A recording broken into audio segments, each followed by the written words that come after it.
Hola a todos, este es el canal Maldad Humana y aquí hablaremos sobre la vida de los asesinos más crueles. Hoy narraré la historia de Jeffrey Dahmer. Empezamos. Jeffrey Lionel Dahmer nació en Milwaukee, Wisconsin, el 21 de mayo de 1960 y murió en Portage, Wisconsin, el 28 de noviembre de 1994. Apodado el caníbal de Milwaukee, el carnicero de Milwaukee o el monstruo de Milwaukee, fue un asesino en serie estadounidense responsable de la muerte de 17 adultos varones entre 1978 y 1991. Es conocido no solo por la cantidad de personas que asesinó, sino que también por ser cirujano y practicar la necrofilia y el canibalismo. En el 2002 se estrenó la película Dahmer, basado en su historia, con Jeremy Renner en el papel de Jeffrey Dahmer, papel que haría mundialmente famoso a dicho actor. Sus padres fueron Lionel Dahmer y Joyce Flint. A diferencia de otros asesinos en serie que sufrieron en su infancia de maltrato físico y psicológico, este asesino fue un niño amado por sus padres, quienes le proporcionaron todo lo posible para su educación y buena vida social. Su padre era químico y su trabajo obligaba a la familia a trasladarse con frecuencia.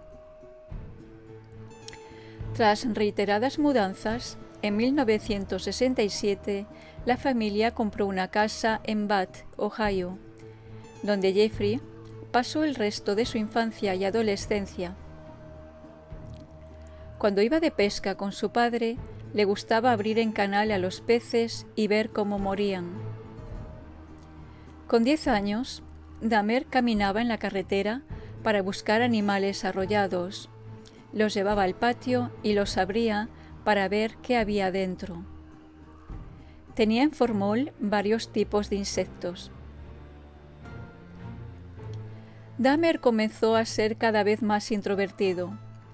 Aunque realizaba algunas actividades en la escuela secundaria, como trabajar en el periódico y jugar al tenis. Era considerado por sus compañeros como alguien raro, extravagante y que tenía problemas con el alcohol. Antes de cumplir 18 años, sus padres se divorciaron y su padre volvió a casarse meses después. Su padre y su nueva esposa lo convencieron para ir a la universidad y en el otoño de 1978 ingresó en la Ohio State University, pero debido a sus problemas de alcohol, la abandonó en el siguiente semestre.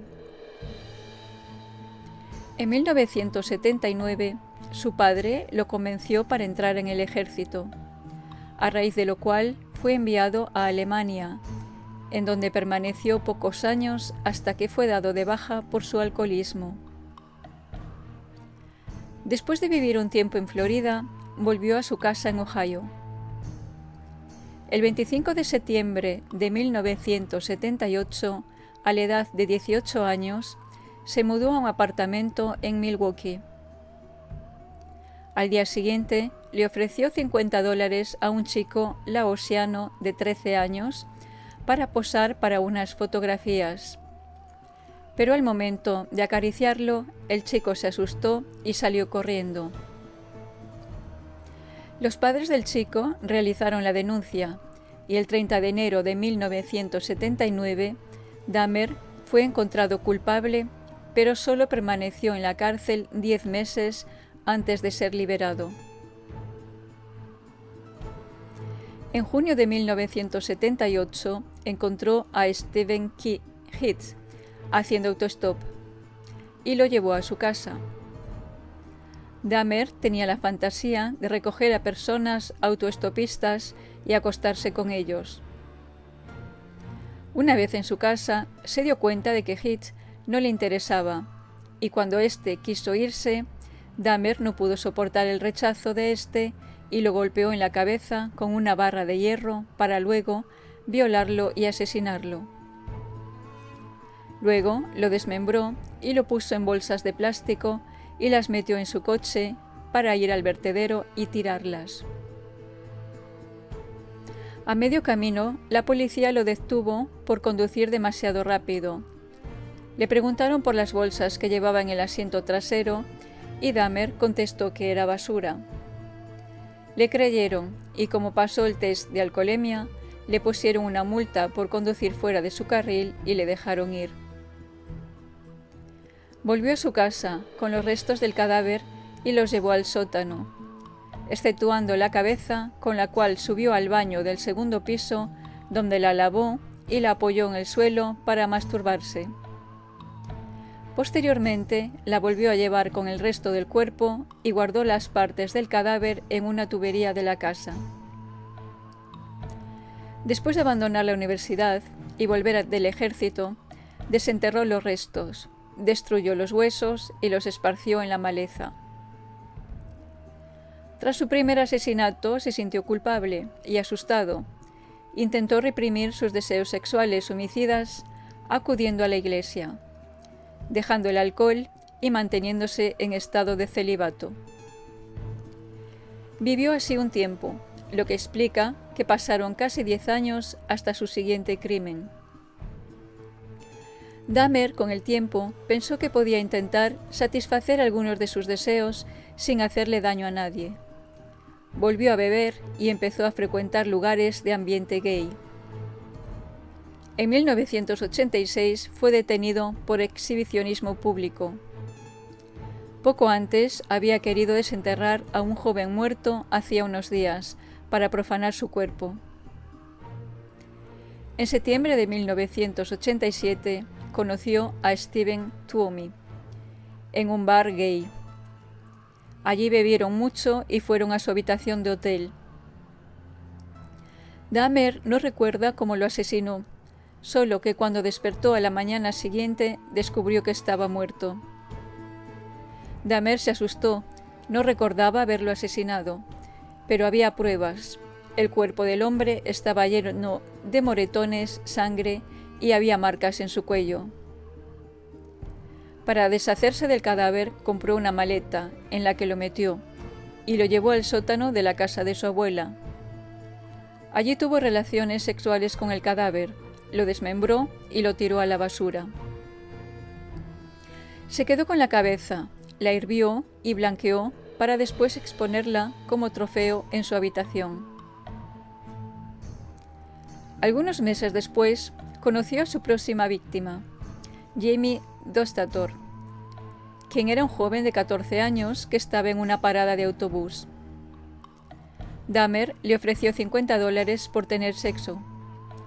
De esta forma, también conoció a Richard Guerrero en marzo de 1988. Mientras era procesado por abuso de menores en 1989, Dahmer conoció a Anthony Sears en un bar. Le ofreció dinero para sacarle unas fotografías y lo llevó a la casa de su abuela, donde lo estranguló, violó su cadáver y lo desmembró. Él quería que sus amantes se quedaran en la casa y ante la negativa de estos los mataba. Después de cumplir su condena por abuso y de mudarse a su apartamento en Milwaukee, Dahmer asesinó a 12 personas más hasta julio de 1991.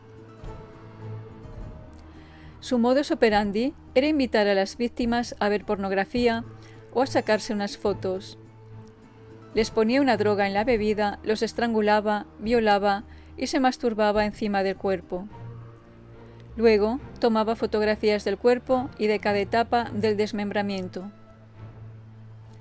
Solía utilizar ácidos para convertirlos en una especie de zombie, para que hicieran lo que él les pidiera, y así no tener quejas de parte de sus víctimas.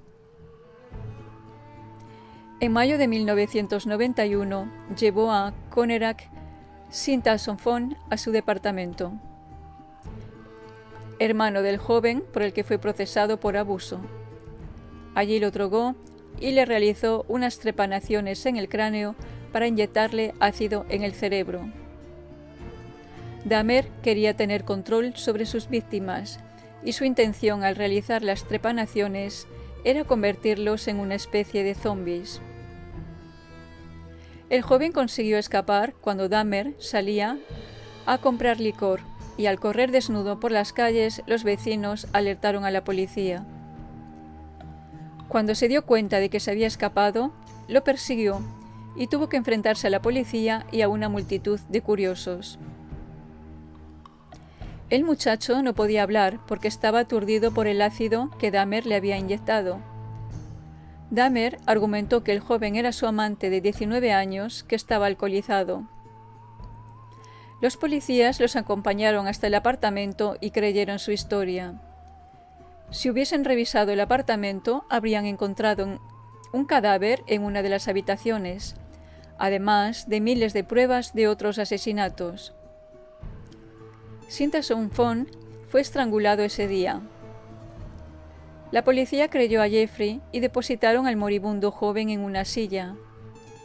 Ni siquiera registraron ni vieron el santuario macabro que tenía en la casa, y salieron corriendo ante el hedor que desprendía el interior. Posteriormente dijo que se aficionó a crear un zombi porque quería un amante silencioso, que hiciera todo lo que él le pedía y que se quedara haciéndole compañía. El 22 de julio de 1991, Tracy Edwards, su última víctima, consiguió escapar esposado. La policía lo vio y esta vez decidieron investigar. Fueron al apartamento del hombre que lo había esposado y al revisar la habitación descubrieron varias fotografías de cadáveres, restos humanos y una cabeza en el congelador. Dahmer intentó huir, pero fue detenido. Más tarde, Edwards fue identificado. Al salir a explicar su caso en televisión, como acusado de una violación a una chica poco tiempo antes. En su casa se encontraron las paredes llenas de restos de sangre, cuerpos mutilados, 7 cráneos y demás huesos. Días después, vecinos de Dahmer dispararon a las puertas de su casa ante el horror que causaron sus crímenes. Los psiquiatras que lo atendieron le dijeron que estaba enfermo, por lo que se declaró culpable con atenuante de enajenación mental, para ser condenado a una cárcel especial para enfermos mentales. Pero el atenuante fue finalmente rechazado. En un principio se había declarado inocente, pero cambió su declaración por la gran cantidad de pruebas encontradas en su contra. El jurado entonces lo declaró mentalmente sano y por consecuencia fue finalmente sentenciado a 15 cadenas perpetuas consecutivas. Fue enviado al Columbia Correctional Institute en Portage, donde fue entrevistado por el perito en perfiles criminales del FBI, Robert K. Ressler. Este famoso experto coincidió en que, para defensa de la sociedad, el condenado tenía que permanecer encerrado durante el resto de sus días. Sin embargo, destacó que debía ser internado en un hospital psiquiátrico y no en una cárcel común, puesto que era un enfermo mental, aunque a veces pareciera estar en su sano juicio y racionalizara su conducta. El criminal admitió haber practicado el canibalismo y devorado los bíceps de una de sus víctimas. Señaló que se masturbaba ante los trozos humanos y las calaveras de aquellos que consideraba hermosos y a quienes no quería perder. Contó a los policías que tenía la sensación de poder permanecer al lado de ellos si los mataba y conservaba sus cráneos. Declaró también que las 3 cabezas halladas en su heladera y en su congelador, con la carne intacta, pertenecían a sus 3 últimas víctimas. Al principio de ser enviado al Columbia Correctional Institute, no tenía contacto con los presos comunes por su propia seguridad, pero pidió a las autoridades tener más relación con los otros presos, por lo que comenzó a comer con ellos y a realizar algunas tareas de limpieza. El 28 de noviembre de 1994, precisamente, realizaba tareas de limpieza con Christopher Scarver, un esquizofrénico, y con Jesse Anderson, quien había asesinado a su esposa y culpado a un hombre negro. Dahmer había sido acusado de tener motivos raciales en sus homicidios, algo que él desmentía. Pero la combinación de presos presentes en aquel momento era muy peligrosa, lo cual desató una pelea en la que Dahmer y Anderson terminaron heridos de gravedad. Los guardianes finalmente encontraron a Dahmer y a Anderson heridos. El primero murió de camino al hospital y el segundo 2 días más tarde. Scarver dijo que golpeó a Dahmer 2 veces en la cabeza con una barra de metal de la sala de pesas. Luego mató a Anderson, quien estaba trabajando en una sala diferente.